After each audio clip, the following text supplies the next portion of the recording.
Let's keep rolling. I hope chapter 5 went well for you. I see a couple turned in already. That's good. I hope there's more to come here real soon, if not at the end of the class, soon at the end of the day. But I did tell you that I think this is a big step up as we went from step 4 to 5. Is that a fair assessment? No? Was it easy? No. Medium? You gotta think about it. Okay, all right. Well, if it comes across as either medium or easy, that's a good sign for you. And so let's continue on here into chapter 6. As I mentioned last week, I'm going to say here again, chapter 6 here is a continuation of chapter 5. There is no new physics. There's not like Newton's fourth law of motion. There is still just Newton's 3 laws of motion. And so we're just going to continue to do the same thing. So those 4 steps, let me run through them again. I'm just going to repeat them. Step 1, got a good physical picture of what's going on? Step 2, draw the free body diagram. Step 3, write out the equations.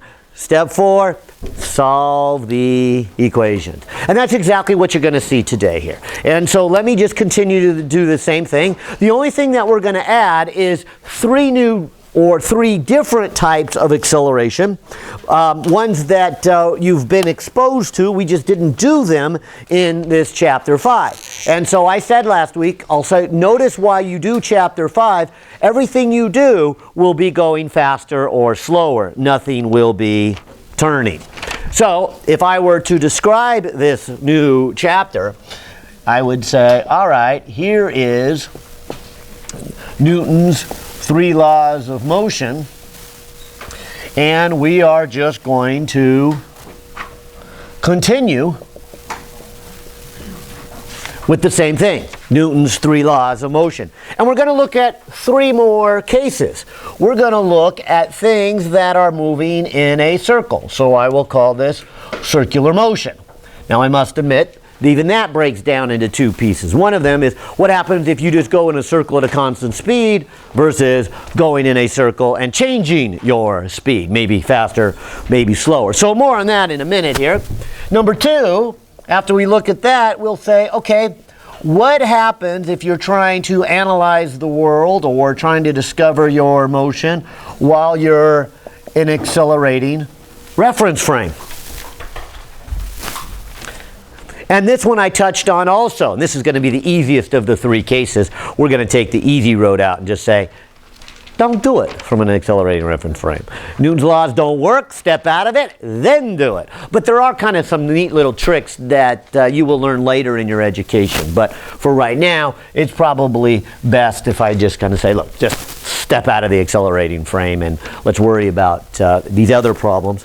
And then finally, the 3rd part of this chapter has to do with resistive forces, and what meaning by that is, what if you are moving through the air, air friction? What if you are moving through the water? And so we'll drop a rock in the air and say, include the air friction. Or we'll drop the rock in the ocean and let it sink to the bottom. Include the fluid forces as it is going down. Yeah? Did you say that chapter 5 is due today? Yeah. Was I not very clear with that? Or? It's not the end of the world, I suppose. Was that a confusing point? No? Okay. So, yeah, so chapter 5. So you get it done. But if I had to say this then, if you're not done with chapter 5, you're behind. And we're going to keep moving on here. Because chapter 6 is going to go pretty quick, and we're going to get into 7 and 8. Okay? And then 7 and 8, then we'll have a test. And then we'll be spring break, though. So, so that's where the next couple of weeks take us here. All right, so back to this. Let me talk about the circular motion. The circular motion is really just putting chapter 5 together with chapter 4. Let's go all the way back to chapter 4. You take an object, it goes in a circle. Let's just say it's right there, moving in that direction. Oh, just to make it simple, let's just say it's as simple as a ball on a string going in a circle, okay? Or it could be more complicated with a satellite, and then the satellite could be spinning and all kinds of things, but we haven't got that far. But here's a ball going in a straight line. What if I said it is only turning? It is not going faster or slower. In other words, it's going at a constant speed. Would it be accelerating? Yeah.